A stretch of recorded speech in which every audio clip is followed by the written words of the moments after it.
Ma tahan käia seda teed koos teiega. Läheme edasi, et Eesti saaks suuremaks, jõukamaks, avatumaks, veel paremaks kohaks, kus elada.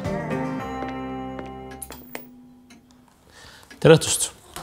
Täna lõpeb pikk valimiskampaania ja ma saan väga hästi aru, kui te olete sellest väsinud.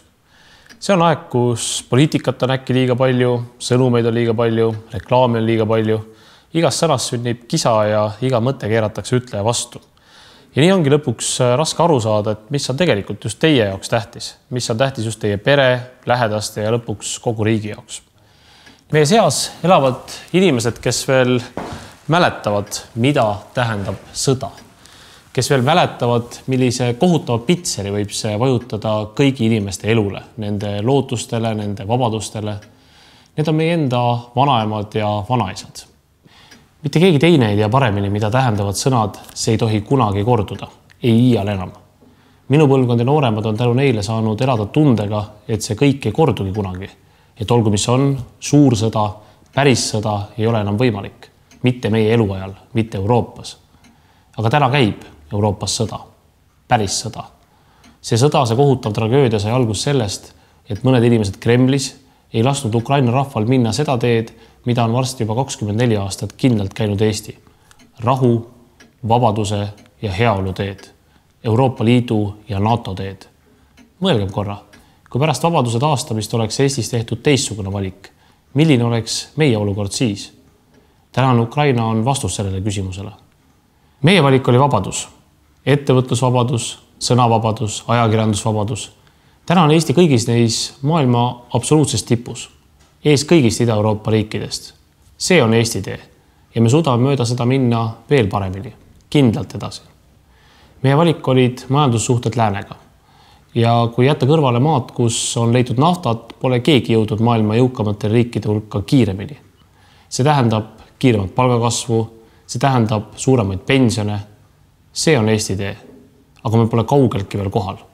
Me peame suutma veel palju paremini ja me suudamegi. Täna on seis selline, et valimised võidab kas Reformierakond või Keskerakond. Homme me otsustame, kas Eesti liigub edukal teel vabaduse, jõukuse kasvu, arengu, Euroopa Liidu ja NATO julgeoleku teel kindlalt edasi või teeme kuidagi teisiti. Kuidas siis teisiti? Millised on olnud Keskerakonna valikud? Ma ei hakka täna rääkima propagandistikust, linnameediast ja korruptsioonist. Kõige kõnekam on see, et vaid Keskerakond ütles ei Euroopa Liidule. Nad on alati olnud vastu meie liitlaskohustuste täitmisele NATOs. Samal ajal on neil kehtiv koostöölepe Putiniga, millest nad ei ole tänaseni loobunud. Selline teisiti tegemine oleks Eestile otseselt kahjulik. Ärge arvake, et mulle või Reformierakonnale meeldib mängida mingit vastandumismängu. See on nende valimiste reaalne valik. Kas teha kõike teisiti või liikuda kindlalt edasi Eesti teel.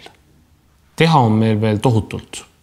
Kui käisin välja visiooni Eestist kui uuest Põhjamaast, siis konkurendid küll kritiseerisid seda, aga oma suurt eesmärki ei ole keegi teine esitanud. Reformierakonnal on Eesti kiireks edasiliikumiseks parim plaan ja kõige rohkem uusi, värskete ideede ja suure teotahtega inimesi. Eksperdid on üksmeelel. Just Reformierakonna põhjalik majandusplaan ravib ainsana meie majanduse suurimat häda, liiga kõrgeid tööjõumakse. Sellest võidavad kõik palgasaajad. Reformierakonna maksukava on ainus, millega võidavad nii õpetajad, politseinikud, päästjad kui arstid. Keskmisele Eesti perele tähendab see aastas üle 1500 euro võitu. Veelgi tähtsam on, et see tähendab kasvu kogu meie majandusele, mis omakorda tähendab kõrgema palgaga töökohti kõigile. Ainult majanduskasv toob suuremad pensionid meie väärikatele. Juba aprillis tõusevad pensionid 6,3%, see on rohkem kui veel hiljuti ennustati. Minu eesmärk on, et pensionid tõuseksid veel kiiremini. Lisaks sellele tahan tõsta veel ühe teema, millest keegi pole seni rääkinud. Eriti oluline on parandada üksi elavate pensionäride toimetulekut. Kui annate mulle võimaluse jätkata peaministrina, siis võtan selle teema oma isikliku tähelepanu alla. Me võlgneme selle oma vanaemadele ja vanaisadele. Suuremad sissetulekud, kõrgemad pensionid, vaba ja tegus ühiskond Euroopas ja NATOs, see on Eesti tee. See tee ei ole lõppenud, me ei ole kaugeltki veel kohal. Seda ma mõtlesin, kui ma ütlesin, et ma tahan käia seda teed koos teiega, et Eesti saaks suuremaks, jõukamaks, avatumaks, veel paremaks kohaks, kus elada. Palun tulge homme valima, et Eesti kestaks kindlalt edasi, et Eesti elu läheks kindlalt edasi ja ikka mööda Eesti teed.